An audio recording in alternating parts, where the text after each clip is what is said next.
Primeiramente, bom dia, boa tarde, boa noite a todos vocês que estão aí pelo lado de lá nos assistindo aqui no Bidcast. Hoje nós estamos no mês das mulheres e para justamente homenagear as bolsistas do PIBID que aqui estão presentes, né, que fazem parte da educação, que estão constantemente aí na educação, fazendo diversos projetos aqui no PIBID e que têm a sua vivência, que têm a sua caminhada dentro desse contexto, que foram com certeza inspiradas por outras mulheres e que estão vivenciando essa realidade, estão aqui para poder conversar com a gente, né? E eu acho que seria interessante a gente começar se apresentando, né, para todo mundo saber quem somos nós e principalmente o que nós fazemos, mas aí a gente já vai ir levando de pauta em pauta. Meu nome é Breno César e eu vou ser o mediador dessa conversa. Gostaria que você se apresentasse. Exatamente. Meu nome é Clara, eu sou estudante de pedagogia aqui na UES-FAEC. Eu estou no 5º período, sou bolsista do PIBID. Agora, você. Bom, meu nome é Liriel e eu também sou estudante de pedagogia aqui da UES, da FAEC.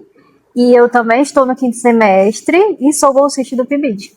E você? Olá, eu sou Eduarda, eu sou estudante de pedagogia aqui da UES e estou no 7º semestre de pedagogia e sou bolsista do PIBID. Então, gente, para começar a nossa conversa, né, é interessante que a gente converse um pouco sobre o contexto histórico referente a essa questão das mulheres. A gente sabe, né, que no início de tudo, as mulheres elas não tinham uma participação tão intensa dentro do mercado de trabalho, e isso em contextos gerais, tanto na educação quanto em diversos outros campos que vocês podem imaginar. Mas em uma disciplina de fundamentos da educação infantil, eu aprendi, inclusive, que a educação infantil ela se dá justamente a partir das mulheres, porque há essa questão do mercado de trabalho, né?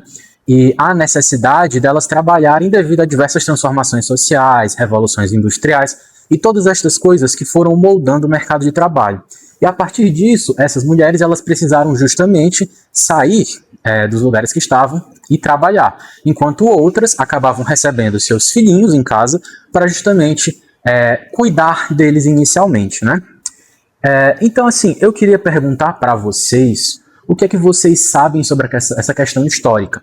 Mas não que vocês me digam, assim, necessariamente apenas, se quiserem, é claro, coisas teóricas, conceitos históricos. Mas a experiência de vocês dentro da educação, dentro desse contexto histórico, quem foi a figura histórica que inspirou vocês? Foi uma professora da faculdade? Foi uma professora do ensino fundamental 1, do ensino fundamental 2? Foi alguma figura que vocês realmente admiram, que foi uma mulher de muita importância dentro do contexto da nossa sociedade?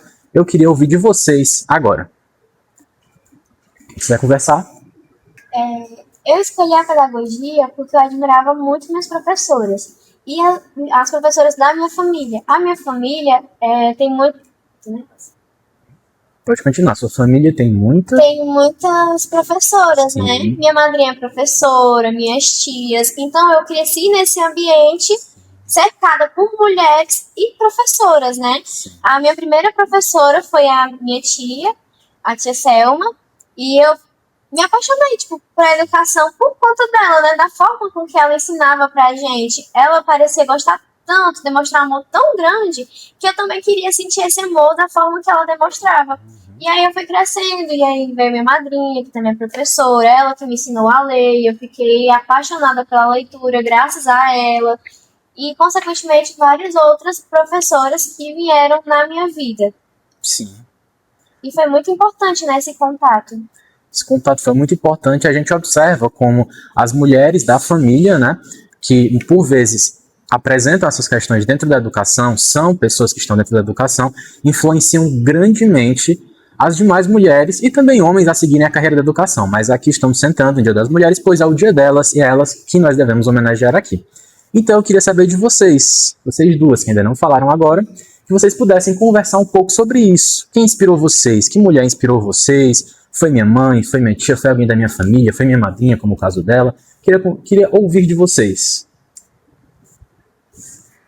Bom, a minha história é um pouco parecida com a da Eduarda. Eu também venho de uma família onde existem muitas mulheres e muitas professoras. Eu tenho tias que são professoras, primas, minha avó foi professora também. E a minha primeira professora foi a minha madrinha. E eu acho que além dela também ser uma forte inspiração para mim, eu acho que foi uma professora do meu infantil, da creche, né, que ela me inspirou muito, porque ela foi minha professora e ela também era uma professora que eu admirava muito, ela era minha professora preferida. E eu acho que quando eu escolhi a pedagogia, eu me lembrei muito dela. Eu falei assim, não, eu acho que quando eu me formar e eu for exercer a profissão, eu quero ser uma professora como ela foi. Sim. Se inspirando justamente nessa professora que foi muito importante para você. Sim, isso também aconteceu comigo. Quando eu era pequenininho, né, eu até sabia ir no banheiro, mas eu pedia para a professora me levar. Eu tinha isso comigo, sempre isso. E agora eu quero ouvir de você. Deixa eu ver. A mulher, assim, que mais me inspirou foi a minha mãe. Minha mãe também é professora. Ela foi minha professora, inclusive. Mas também vários outros professores. Eu lembro de muitos professores de cada fase da educação, da creche, do Fundamental 1, Fundamental 2, do ensino médio, muitas mesmo me inspiraram a seguir na carreira da docência. Sim, muitas professoras são fundamentais, principalmente na nossa profissão da pedagogia, que a gente sabe que é majoritariamente composta por mulheres, né? É um ambiente muito feminino, um mercado de trabalho que é delineado justamente por essa questão do feminino, da mulher, da presença do mercado de trabalho. E bem, a gente observa que a docência, que a mulher, ela é inteiramente relacionada com isso. E dentro do contexto da pedagogia, elas são a base, né? A pedagogia ela é a base para todas as outras profissões. Então, geralmente, quando vem algum ataque à pedagogia, alguma desvalorização, né? As pessoas elas esquecem que o pedagogo, que a pedagoga, são a base de tudo. São eles que ensinam a ler, são eles que ensinam os fundamentos da matemática, são eles que ensinam os fundamentos da história, da geografia e de diversos outros campos. E a mulher, ela está fundamental nesse aspecto, né? E assim, eu queria ouvir de vocês agora os desafios que vocês tiveram na vida de vocês com relação a essa questão do ser mulher, tanto na docência, né, como também na iniciação à docência, como essa bolsa, né, a bolsa do PIBID, projeto de iniciação à docência, no caso, programa de iniciação à docência, mas não apenas no sentido de docência, mas também na vida de vocês. Porque a gente sabe que nós estamos em uma sociedade que é machista. A conjuntura social que a gente está é uma sociedade machista. Existe uma desigualdade de salário entre homens e mulheres. Existem diversos aspectos de atribuição de incapacidade à mulher em diversos campos. E eu queria perguntar de vocês se vocês já tiveram essa experiência, seja na docência, seja na própria educação de vocês. Alguém chegou em vocês e, pelo fato de vocês serem mulheres, falou alguma coisa desse tipo. E é interessante a gente citar isso, a gente frisar essa questão, por quê? Porque ouvir de vocês, porque pode não parecer, né? Talvez vocês não pensem isso, mas vocês são inspirações para pessoas que vão estar vendo esse podcast, para outras meninas que estão no ensino médio, no ensino fundamental, e querem seguir a mesma carreira de vocês, e para professoras formadas que veem vocês e se espelham em vocês, entendeu? Então eu queria saber de vocês, experiências que vocês passaram e realmente entender um pouco dessa história de vocês, dessa questão de superação de vocês, porque para estarem aqui, vocês superaram e passaram por muita coisa, né? Então eu gostaria que vocês falassem. Durante a minha vida, eu não consigo pensar em muitas situações que eu tenha sofrido por ser mulher.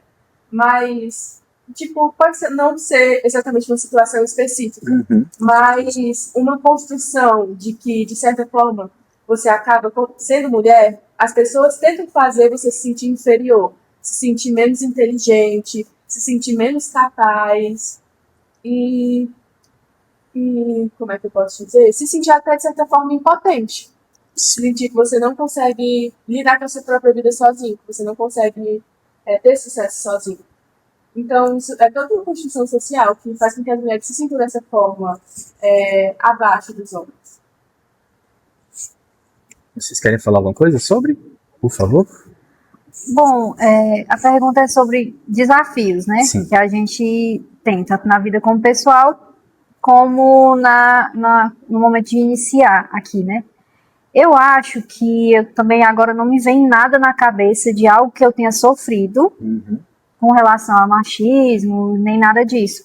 Mas eu acho que um desafio que eu sofri foi no momento em que eu escolhi entrar, né, cursar uma licenciatura, estar aqui na faculdade, cursar pedagogia e afins, porque quando a gente escolhe ser professor, ser professora, já a gente já começa a ouvir, né? Ai, vai ser professora.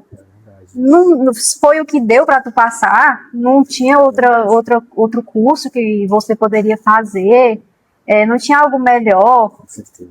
E isso é algo que a gente escuta e às vezes desmotiva, mas a gente tem que pensar que tudo que a gente tem que fazer é porque a gente gosta, tem que estar aqui porque gosta. E se eu estou aqui é porque eu quero estar aqui. Sim. Porque eu gosto da profissão, porque eu admiro a profissão.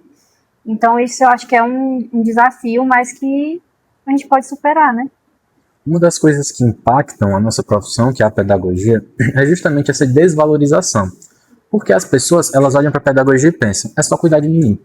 Reduzem toda a complexidade que a gente estuda aqui, de psicologia, de avaliação, de política pública, apenas essa dimensão. Porque cuidar de criança é complicado, não é fácil não, e não é qualquer um que consegue.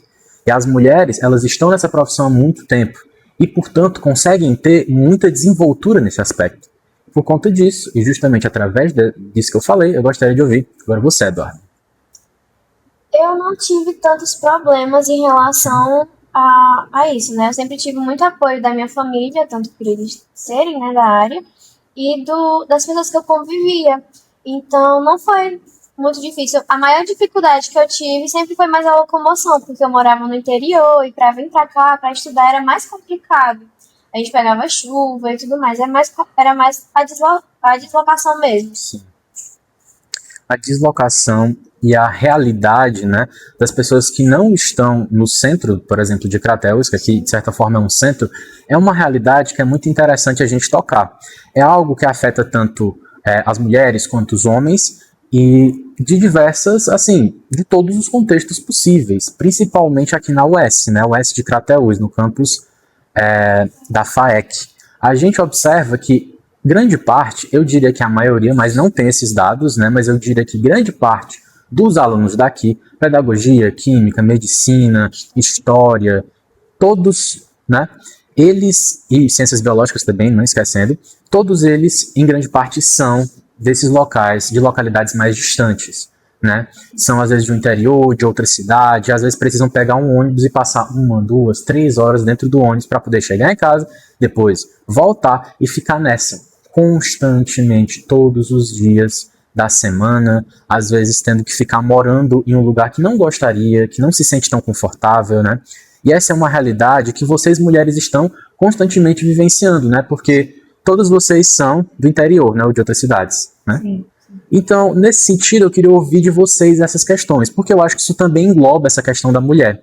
Porque, afinal de contas, vocês são mulheres que estão fazendo todo esse processo, todo esse deslocamento, vivenciando toda essa realidade, e isso impacta a vida de vocês, a profissão de vocês. Então eu queria escutar de vocês essa questão de deslocamento, as dificuldades que vocês passam, etc.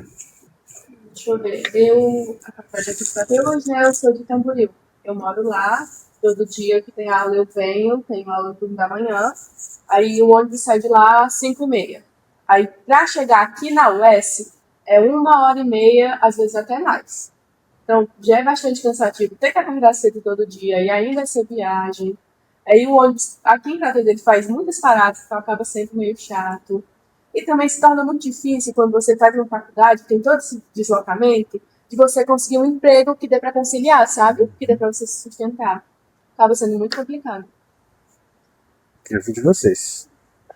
Eu tive que me mudar para Crateús, né, para conseguir continuar estudando, porque o deslocamento me desgastava muito e acabava que eu passava mais tempo no ônibus do que na própria faculdade, às vezes, para uma aula, né? E isso acabava que eu não conseguia focar tanto nas disciplinas, estudar mais, por conta do deslocamento em si, que era muito tempo. Sim.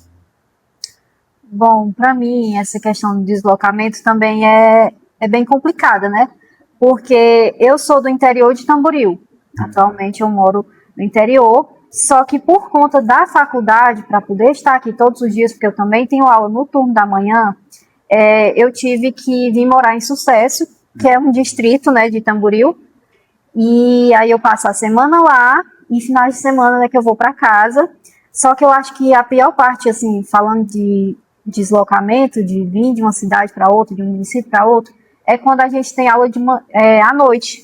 A gente sendo mulher é um perigo, né? É um grande perigo. A gente às vezes tem medo de sair, porque chega tarde em casa, e aí a gente tem que ainda ir na rua. Porque então, para num ponto, aí você tem para que num deslocar, ponto, o ônibus não para na porta da sua casa, infelizmente. Então a gente vai, mas é com medo, Sim, porque nunca sabe o que, é que vai encontrar no caminho, né? é verdade. Essa é uma das diversas complexidades que vocês podem perceber que as mulheres passam dentro do nosso contexto nacional, Brasil, do Ceará, que é o nosso estado, bem como do mundo todo. Agora vamos mudar um pouquinho o nosso assunto e vamos falar da prática que vocês estão vivenciando dentro do programa de iniciação à docência. Eu queria perguntar de vocês como é que está sendo essa prática, se vocês estão se sentindo bem, e também queria saber como é que os alunos respondem a vocês. Tipo assim, eles se sentem bastante, como é que eu posso dizer, aproximados, se sentem próximos, veem vocês como figuras afetivas, ou por vocês ainda estarem no início de ano, né, numa nova turma, tem alguma dificuldade com relação a essa questão dessa proximidade, e também como é que vocês pensam que vai ser o processo de ensino-aprendizagem com a presença de vocês dentro da escola. Eu queria saber isso, né, claro, essa pergunta ficou muito complexa, então vamos diminuir um pouquinho, porque também já é demais, mas assim, principalmente nesse aspecto afetivo, depois a gente vai para o ensino-aprendizagem. Como é que está sendo essa questão com vocês? Para mim, está muito bom.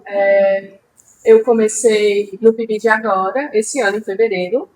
E então ainda é uma experiência nova para mim. Numa escola que eu não conhecia, com crianças que eu não conhecia, professores que eu não conhecia.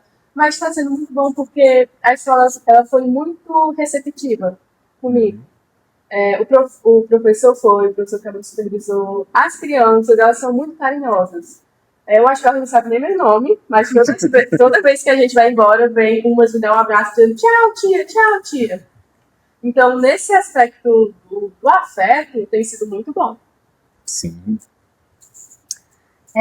Bom, assim como a Ana Clara, eu também sou novata, digamos assim, na Bolsa, e a gente também iniciou agora em fevereiro. Só que eu acho que essa questão do acolhimento na escola foi muito bom também. O nosso supervisor é ótimo e as crianças são mais ainda. É impossível a gente não chegar lá na sala, não ter o contato com eles e não se apaixonar por eles. Porque a gente chega lá, pelo menos já me aconteceu e eu fiquei toda boba. A gente chega, aí eles abraçam e falam: oi, tia linda. Como é que não gosta disso, né? Como é que não é ótimo estar lá com eles e brincar, escutar o que eles têm para falar, porque criança tem muito o que falar. Então, eles conversam, eles trocam figurinhas. Eu acho que já é uma forma de carinho também, de demonstrar carinho. Eles chegam e dão figurinhas pra gente. Eu colo todas no meu celular para demonstrar. Mostrar na câmera o celular. Ó. Tantas figurinhas, gente. Todas as figurinhas que eles me dão, eu vou colando aqui. Pra né, mostrar que eu me importo, que eu recebo o carinho deles, o afeto deles. E eu acho que isso foi muito legal, foi muito bom pra gente que tá chegando agora receber esse carinho, né? É ótimo que vocês estejam colocando essa experiência, né? E é interessante citar e frisar que isso não se dá apenas porque as crianças são gente boa, são ótimas crianças, ou porque também o supervisor é ótimo, porque também é muito bom, né? A gente sabe. E também porque o contexto em si é bom, mas também porque vocês estão lá com capacidade, estão lá com o estudo, estão lá com as habilidades de vocês e através disso vocês conseguem realmente encantar essas crianças e a partir daí facilitar o processo de ensino-aprendizagem. Para você. Eu tô no PIBID desde o ano passado. Sim. Então, a gente criou um afeto muito grande com a turminha que a gente estava ano passado. Isso se dá até os dias de hoje. A gente tá na sala da nossa nova sala, da nova turma, e os do ano passado vêm até a sala para falar com a gente, para abraçar, para falar que tá com saudade, para perguntar por que a gente não está na sala deles nova, com o novo ano que passou. E esse ano também a gente vem recebendo muito carinho das crianças que a gente chegou agora na turma. Por mais que tenha pouco tempo que a gente esteja nessa turminha, mas a gente já pode ver o tanto que eles gostam da gente, né? Como as meninas falaram, a gente chega lá, eles vêm, abraçam. Quando a gente vai embora, eles se despedem, falam que vão ficar com saudade. É muito bom esse carinho, esse afeto e essa como é a palavra, meu Deus? Proximidade? A proximidade que a gente consegue construir com eles, porque isso também vai ajudar no aprendizado deles, né? Com certeza. Na confiança que eles vão ter com a gente para que a gente consiga ensinar eles. Inclusive, citando aqui um teórico da educação infantil, né, e da psicologia da aprendizagem, ele vai tocar muito, o nome dele é Vallon, ele vai tocar muito nessa questão do afeto. A afetividade é um aspecto fundamental para a construção ali do processo de ensino-aprendizagem. Para poder fazer a criança aprender, ela tem que se sentir bem. Ela tem que se sentir conectada com o professor, com a professora, ela tem que se sentir conectada com aquele ambiente. E a gente sabe que, infelizmente, em decorrência da desigualdade e em decorrência também da desvalorização da educação dentro do cenário brasileiro, a gente enxerga que o processo de ensino-aprendizagem ele tem ficado cada vez mais difícil, ele tem ficado mais complicado. Às vezes por falta de algum material, às vezes porque não está conseguindo implementar alguma aula que gostaria, porque não deu ali no tempo, porque está em alguma sala que faz muito calor. Enfim, tem muitos contextos que a gente observa que existem dentro de todas as escolas. E nesse sentido, nessa questão da afetividade, eu queria ver com vocês essa questão de tipo assim, quais atividades vocês já implementaram dentro do contexto do PIBID, atividades e como é que eles responderam a essas atividades. Isso foi algo que facilitou essa afetividade, essa conexão, essa questão toda. Isso foi facilitado por isso? E também, justamente tocando mais uma vez na questão do tema. O fato de vocês serem mulheres, talvez por uma questão da mãe, né, a mãe ser mais próxima do filho nessa fase da infância, eles acabam vendo vocês como uma mãe, de certa forma, né? Porque muitos deles acabam passando praticamente a maior parte do tempo ali na escola, levando em consideração que estamos no ensino integral. Estando até uma coisa interessante, no ano passado, né, quando eu estava na turma de primeiro ano, os meninozinhos chegavam em mim e falavam: ei pai, ei tio, ei mãe, ei tio. E isso foi uma coisa que me tocou muito, que me deixou bastante feliz. Eu queria saber dessa experiência com vocês e também dessa questão da ensino-aprendizagem. Aí, Eduardo, já dá mais tempo. A gente tem um projeto que é a Barraca do Conhecimento. E aí a gente faz a leitura deles, a gente faz continhas tabuadas, sempre puxando pro lúdico, né? Sim. Agora, recentemente, a gente fez uma caixinha que tem frases, textos, sílabas simples, sílabas complexas, pra gente treinando a leitura deles, pra gente entender quanto que eles conhecem, o quanto que eles precisam da nossa ajuda para conseguir conhecer mais, né? E cada vez que eles vão acertando, que eles vão lendo, que eles conseguem ler o texto completo, a frase completa, eles ficam muito felizes. E a gente sempre fala para eles que eles são muito inteligentes, que eles são capazes. Isso vai fazendo com que eles queiram mais e mais e mais. Tem um menino na sala que ele tinha uma maior dificuldade na leitura. E aí eu sentei com ele, conversei com ele, falei que ele era capaz, que ele conseguia, que ele ia se destacar. E aí ele parou assim um tempo, pensou, ele, pois vamos ler, tia. A gente fez toda a leitura e voltamos para a sala. Quando a gente voltou para a sala, ele olhou para mim e falou: tia, a gente pode ler mais um pouquinho? E eu falei com o professor liberou pra gente sair, a gente saiu e ele continuou lendo. E aí isso vai gerando que ele queira ler mais, né? Quando a gente vai com carinho, conversa, fala que eles são capazes, que eles conseguem, eles vão sentindo que eles realmente são capazes e que eles realmente conseguem, então eles vão querer mais e mais. Com certeza. E o pessoal que está assistindo, vocês podem ver, né?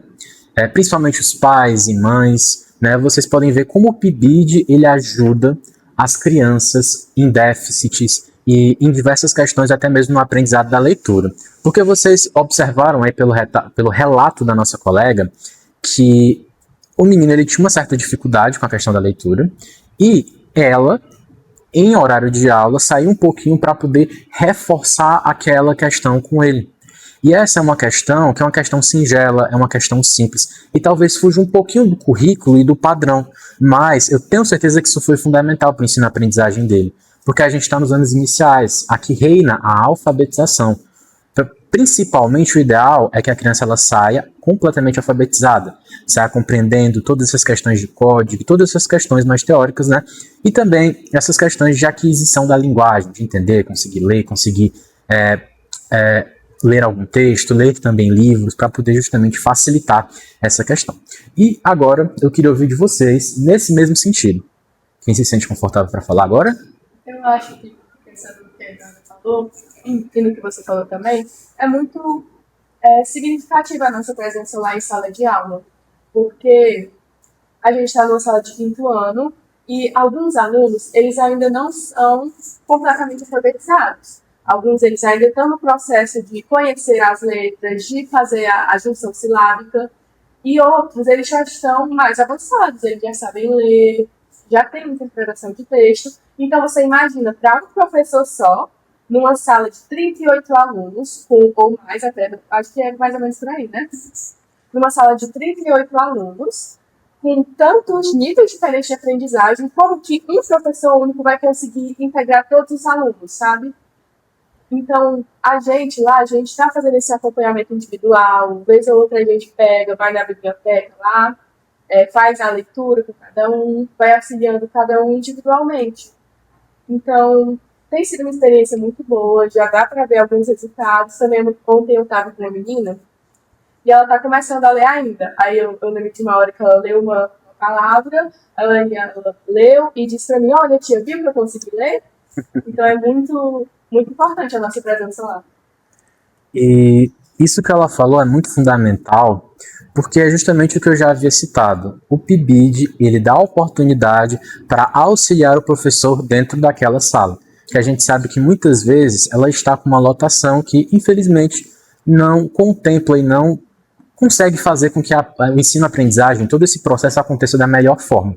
Mas a presença do PIBID ajuda muito nisso, né? Também temos os apoios de sala, os cuidadores que estão ali, e por vezes eles ajudam bastante dentro desse contexto. Eu acho que é importante a gente frisar, porque eventualmente eles também ajudam o professor, a professora, para poder fazer ali uma atividade, recortar alguma coisa, fazer uma coisa ali, estão completamente entrelaçados. Então, assim, a gente pode observar que existem dificuldades dentro da educação brasileira, mas a gente também observa boa vontade e muito trabalho sendo desenvolvido pelas professoras que estão dentro desse contexto, entende? Pelas gestoras, pelas PIBIdianas e por toda essa esfera que a gente tem aqui.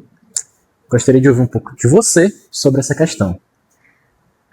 Ainda falando do projeto que a gente tem, da barraca, né, que a Eduarda citou, eu acho que ele está sendo muito forte agora, porque a gente tem a meta, né, de ajudar as crianças tanto na leitura como na questão da matemática, né, e é muito interessante ver, como a Eduarda também falou, como eles evoluem cada vez mais, né? Cada dia que a gente sai de sala com eles, leva e pega um livro na biblioteca para ler, ou pega as fichinhas que a gente fez da caixa, e eles demonstram estar animados com aquilo, porque quando o professor fala, chegou a hora de vocês irem com as tias lá para a biblioteca, quem vai agora? Todos eles se desesperam, levantam a mão, eu. Então, eu acho que isso é um sinal de que eles gostam de estar lá, eles gostam de estar fazendo aquilo, não é uma coisa que é forçada, não é uma coisa ruim para eles.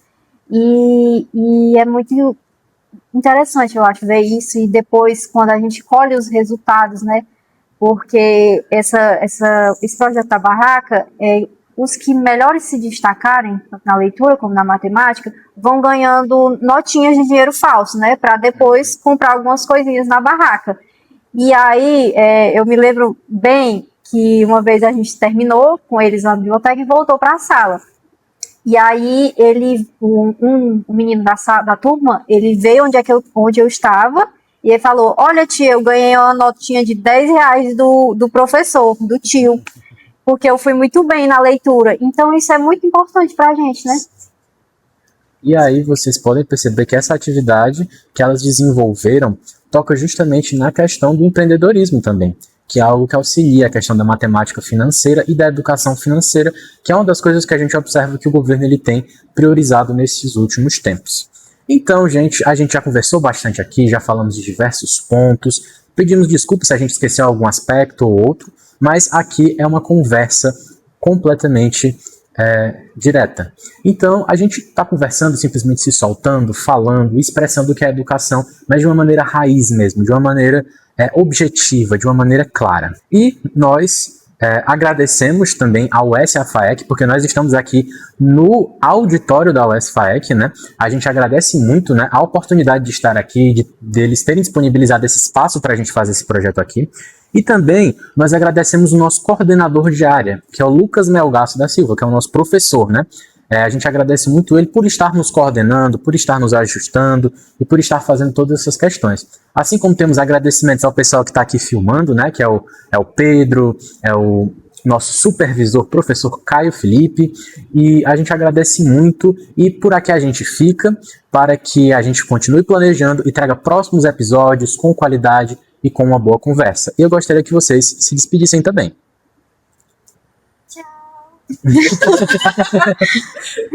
Só agradecer, foi um prazer estar aqui, ter recebido o convite, e eu espero que a gente possa participar dos outros que virão também. Exatamente, foi uma honra estar aqui para conversar sobre um assunto tão importante para a gente, né? Que é sobre a mulher no ambiente da pedagogia, no ambiente de trabalho e no ser mulher. Sim, gente, foi muito legal. Assim, a experiência de estar aqui, de poder falar um pouquinho sobre a gente, sobre a nossa experiência, então, é isso. É isso, gente. Tchau. Fiquem bem.